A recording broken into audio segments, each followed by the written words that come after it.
vidéo, nous allons voir comment factoriser une fonction polynôme du second degré et comment résoudre l'équation ax au carré plus bx plus c égale 0, c'est-à-dire comment chercher les racines d'un polynôme du second degré.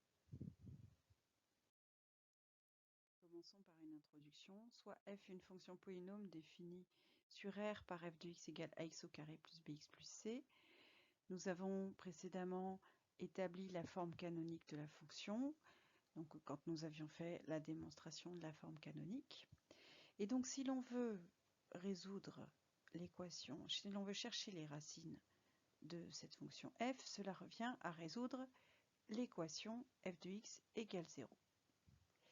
Et donc chercher pour quelle valeur de x est-ce que ce produit est égal à 0. A étant différent de 0, f de x est égal à 0 si et seulement si x plus b sur 2a au carré moins b carré moins 4ac sur 4a carré est égal à 0. Autrement dit, quand ce carré-là est égal à cette valeur-là.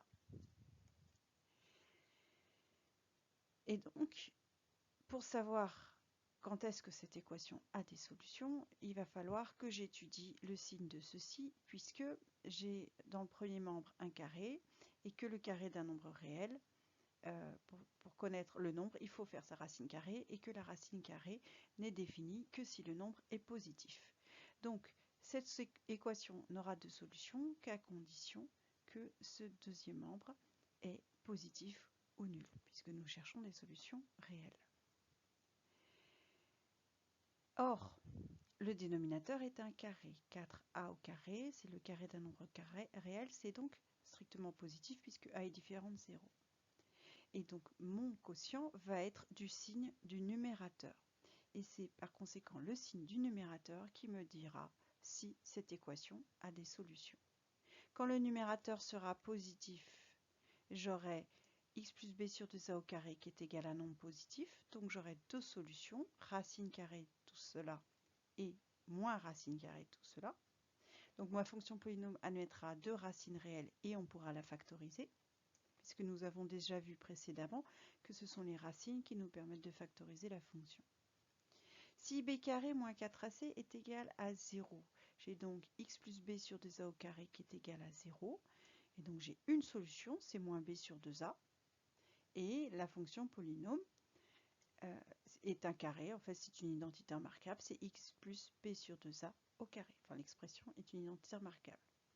Et enfin, si b carré moins 4ac est négatif, j'ai donc mon carré qui est égal à un nombre négatif, ce qui dans R n'a pas de solution, donc ma fonction polynôme n'admet pas de racine réelle.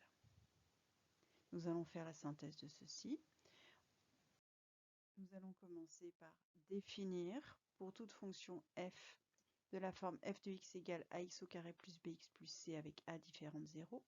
On va appeler discriminant de la fonction f le nombre réel noté delta. Donc ça c'est un delta majuscule, c'est une lettre grecque qui signifie d comme discriminant. Donc le nombre réel noté delta défini par delta égale b carré moins 4ac. Exemple, si j'ai la fonction polynôme p de x est égale 2x au carré plus 1 demi moins x, définie sur R, et je veux déterminer son discriminant, alors d'abord il faut vérifier que c'est une fonction polynôme du second degré. On remarque qu'en fait cette fonction peut s'écrire p de x égale 2 fois x au carré plus moins x, c'est-à-dire moins 1 fois x plus 1 demi. Donc c'est une fonction polynôme du second degré avec a égale 2, b égale moins 1 et c égale 1 demi. Elle admet pour discriminant delta égale b carré moins 4ac, donc on fait attention au signe, ça fait moins 1 au carré moins 4 fois a, c'est 2, donc 2 fois 1 demi. Donc ça fait 1 moins 4, ce qui donne moins 3. Le discriminant de cette fonction polynôme a pour valeur moins 3. Des remarques précédentes, nous allons déduire la propriété suivante. Soit f une fonction polynôme du second degré, définie sur R par f de x égale ax au carré plus bx plus c avec a différent de 0. soit son discriminant delta qui est égal à b carré moins 4ac. Alors, si delta est positif, la fonction f va admettre deux racines réelles, c'est-à-dire les solutions de l'équation f de x égale 0, il va y en avoir deux, qui sont x1 égale moins b moins racine carrée de delta, le tout divisé par 2a, et x2 égale moins b plus racine carrée de delta, le tout divisé par 2a.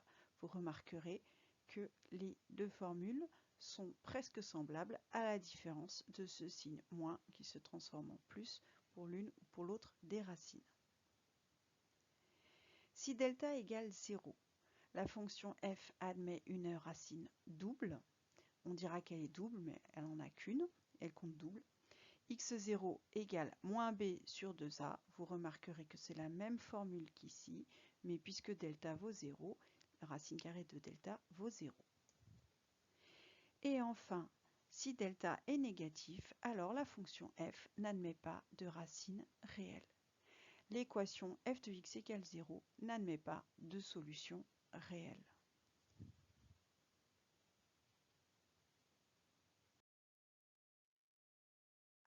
Attention!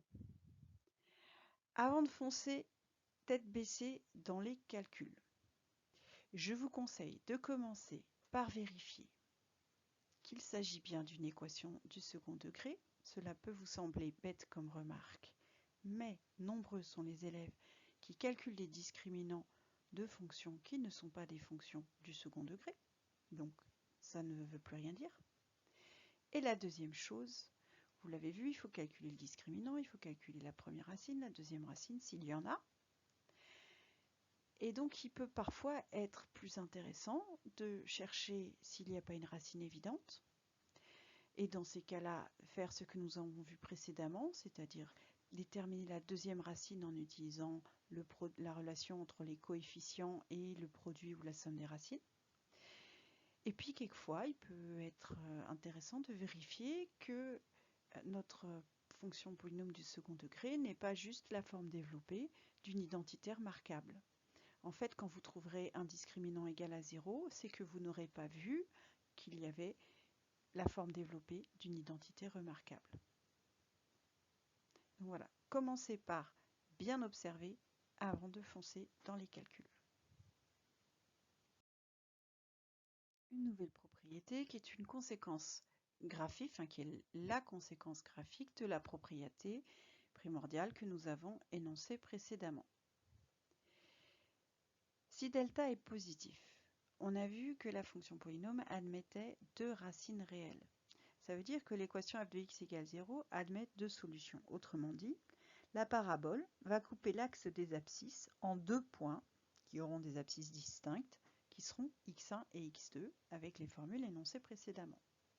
Cela veut dire si a est négatif, comme on a une parabole dans ce cas-là qui est tournée vers le bas, eh bien je vais avoir ma parabole qui va franchir l'axe des abscisses en deux valeurs x1 et x2 qui vont être les solutions de l'équation f de x égale 0, autrement dit les racines de la fonction polynôme.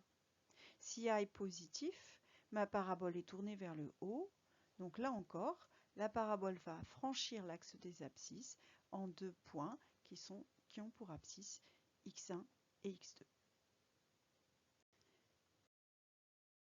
Si delta est égal à 0, on a vu que l'équation f de x égale 0 admettait une unique solution. Eh bien, cela veut dire graphiquement, quand a est négatif, que la parabole est tangente à l'axe des abscisses, elle reste en dessous, sauf en x0 où elle ne fait que le toucher. Tango en latin, ça veut dire toucher. Et quand a est positif, la parabole est au-dessus de l'axe des abscisses, mais en x0, elle le frôle, elle est tangente au point d'abscisse x0.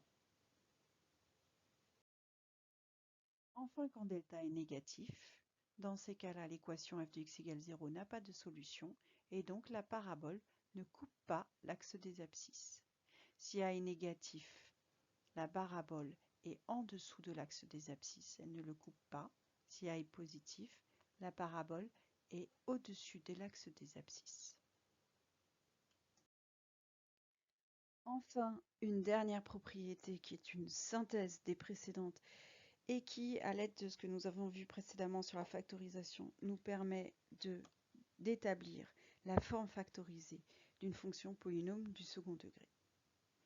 Si j'ai une fonction polynôme du second degré de la forme f de x égale ax au carré plus bx plus c avec a différent de 0, alors, selon le signe du discriminant, je vais ou je ne vais pas avoir de racine. Par conséquent, je vais ou ne vais pas avoir de forme factorisée.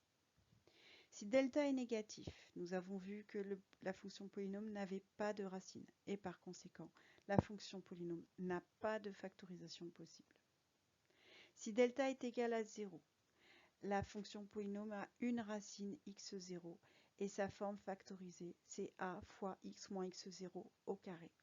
C'est pour cette raison que je parle de racine double, parce que cette solution x égale x0, elle est le facteur il est au carré, donc ça compte deux fois, mais en fait il n'y a qu'une seule racine. Et quand delta est positif, on a deux racines distinctes x1 et x2, et donc la forme factorisée de la fonction polynôme, c'est a fois x moins x1 fois x moins x2.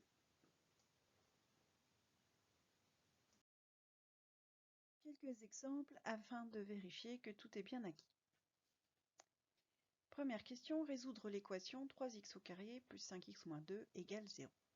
Je remarque que j'ai une équation du second degré avec a égale 3, b égale 5 et c égale moins 2. Donc, je vais calculer son discriminant delta qui est égal à b carré moins 4ac, c'est-à-dire 5 au carré moins 4 fois 3 fois moins 2, ce qui me donne 49. J'en déduis donc que delta est strictement positif, par conséquent, cette équation admet deux solutions réelles. La première, c'est moins b moins racine carrée de delta sur 2a. Je remplace par les valeurs b, delta et a, ce qui me donne moins 5 moins 7 sur 6, ce qui me donne moins 2. Donc la première racine du polynôme, c'est moins 2. La deuxième, c'est moins b plus racine carrée delta sur 2a, ce qui me donne moins 5 plus 7 sur 6, ce qui donne 1 tiers. On en déduit que cette équation admet deux solutions qui sont moins 2 et 1 tiers. Deuxième exercice, on nous demande de factoriser, si c'est possible, l'expression r de x égale 5x plus 7x au carré plus 2. Je remarque que j'ai une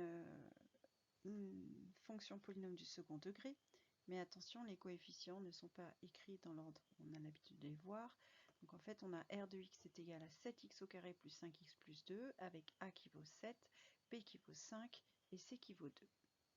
Par conséquent, je vais calculer son discriminant, delta, qui est égal à b carré moins 4ac, donc 5 au carré moins 4 fois 7 fois 2, ce qui me donne moins 31. J'en déduis que delta est négatif et par conséquent, la fonction polynôme r n'admet pas de racine réelle. On ne peut donc pas la factoriser.